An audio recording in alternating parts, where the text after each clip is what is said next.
Our journey begins on a warm Manila afternoon, in a crowded district where the smell of street food mixes with the sound of jeepneys, distant laughter, and scattered melodies drifting from corners of the market. Here, street performers are everywhere. Some sing for coins, some dance for fun, but one voice rises above the rest. A voice so powerful, so impossibly emotional, that people stop mid-step even before they know where it's coming from. That voice belongs to a young Filipina woman whose name almost no one knew at the time, Althea. For years, she sang on the streets, barefoot at times, armed with nothing but a cheap microphone and a small speaker that crackled every time she reached a high note. She didn't have much, but she had a voice that made strangers cry. Her stage wasn't a theater. It was a sidewalk. Her spotlight wasn't a professional setup. It was the sun reflecting off passing windshields. She wasn't backed by a band. She was accompanied by the noise of the city. And yet, every day, she showed up. She sang until her throat hurt. She sang even when no one dropped a coin into her box. She sang because music was the only thing she had left to hold on to. Life had never been easy for her. Her mother worked long hours in a small laundromat and her father had disappeared before she learned to walk. Growing up in poverty meant choosing between survival and dreams, but Althea refused to let go of the one thing she believed could save her. She practiced late at night after her chores were done. She sang while sweeping the floor. She sang while helping cook. She sang when she was sad. She sang when she was hungry. And she especially sang whenever life felt too heavy to carry. One day, a tourist walking through the streets recorded her performance of a Whitney Houston song. The video went viral overnight. Millions were captivated by her raw power, her unbelievable control, and the emotion behind every note. But while many people said she deserved to be on a big stage, she stayed where she was, unsure if she was good enough or deserving enough to take that next step. Her dream felt too big, too impossible, too far away from the world she lived in. That was until she received an unexpected call. The producers of a new talent special featuring international performers had seen her video. They wanted her to audition. And not just anywhere. They wanted her in front of Simon Cowell. For a moment, she thought it was a prank. People like her didn't get calls like that. She didn't have money for flights, makeup, clothes, or the kind of polished image she thought required for auditions. But deep down, something told her to take the chance. Her mother was the one who pushed her to go, telling her that dreams don't grow on sidewalks. They grow when you dare to step onto a stage meant for you.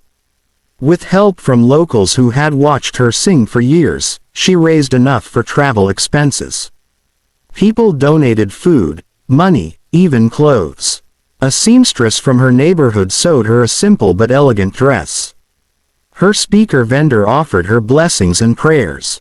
The whole community rallied behind her because they believed in her before she ever believed in herself. The night before the audition, Althea barely slept.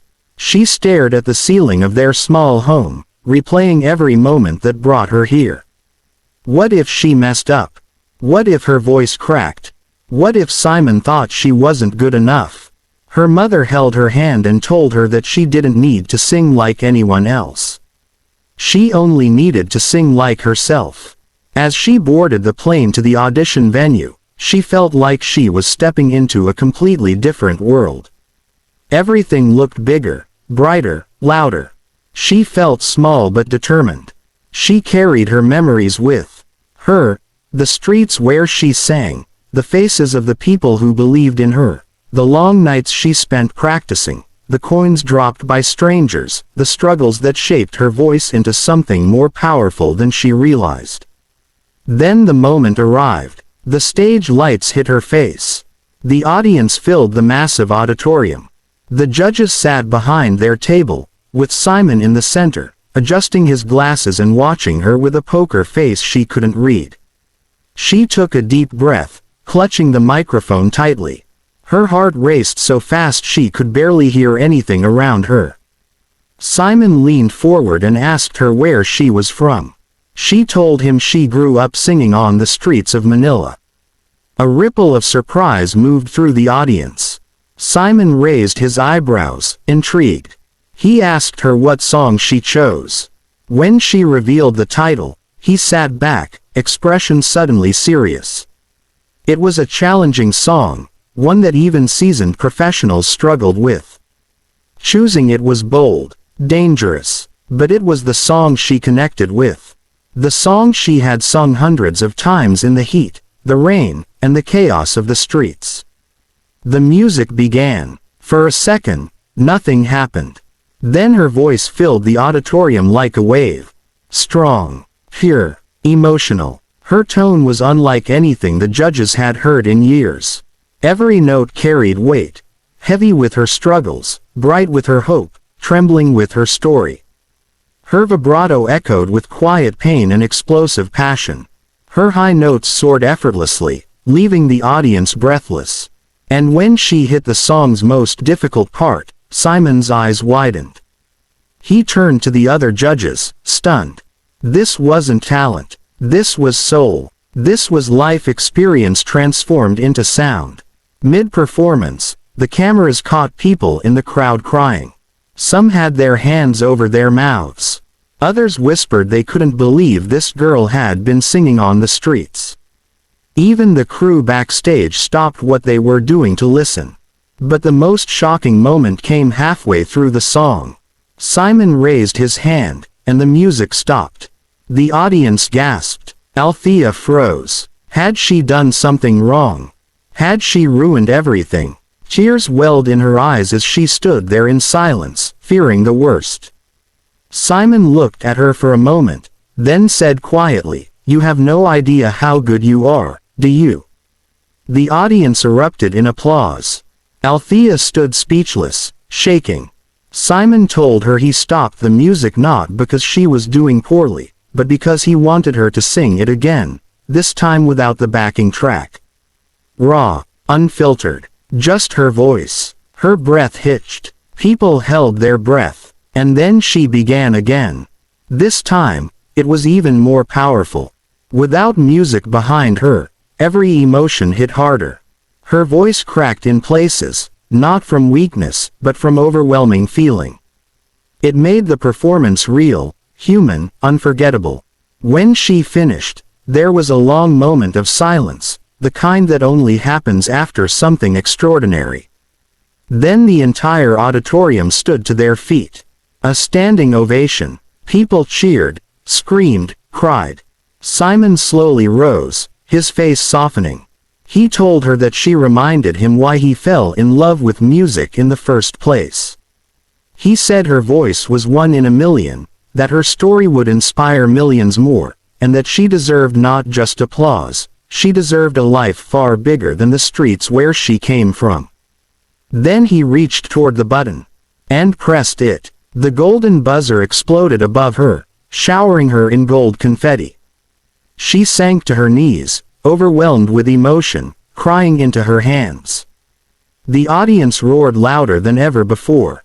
Simon walked onto the stage and hugged her, telling her he had never been so moved by a voice like hers in a very long time.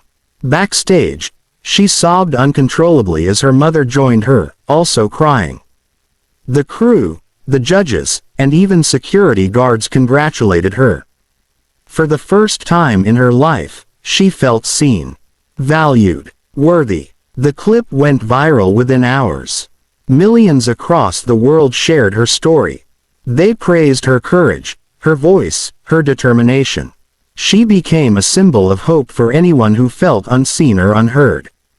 Street performers everywhere said she represented them. Filipinos around the world celebrated her. And young singers said she inspired them to chase their dreams no matter how impossible they seemed. From that day forward, her life changed. She performed on bigger stages, signed with a reputable agency, traveled internationally, and recorded songs that topped online charts. She finally moved her family into a modest but comfortable home. She bought her mother the washing machine she always wanted. She helped local street musicians upgrade their equipment. She visited the same streets she once sang on and performed again. Not for money this time, but to give back to the people who helped her rise. But what made her story truly powerful wasn't the fame. It wasn't the golden buzzer. It wasn't the views, the applause, or the contracts. It was her heart. She never changed. She never forgot where she came from. She never forgot the struggle, the hunger, the long nights, the strangers who dropped a coin, the people who encouraged her, the moments she almost gave up. Instead, she carried every one of those memories with her as she stepped into her new world. And that's why her voice continues to resonate with millions. Because she doesn't just sing songs. She sings her story. She sings her scars. She sings her survival. She sings her hope. And when she does, she reminds us all of the power of dreams, the strength of perseverance, and the beauty that can rise from the unlikeliest places. Her journey proves that talent doesn't depend on money, connections, or privilege. It proves that greatness can be born in the humblest corners of the world. It proves that even when life seems unfair, there is always light waiting for those brave enough to follow it. She is living proof that miracles don't happen by accident. They happen when you take a chance on yourself. And maybe that's the message we all need today. No matter where you come from, your voice matters. Your dreams matter. Your story matters. And as long as you don't stop singing your truth, someday, someone will hear you. Thank you for watching this powerful journey. If her story moved you, inspired you, or reminded you of your own dreams, leave a comment below and share this with someone who needs to hear it. Stay strong, stay hopeful, and never stop believing.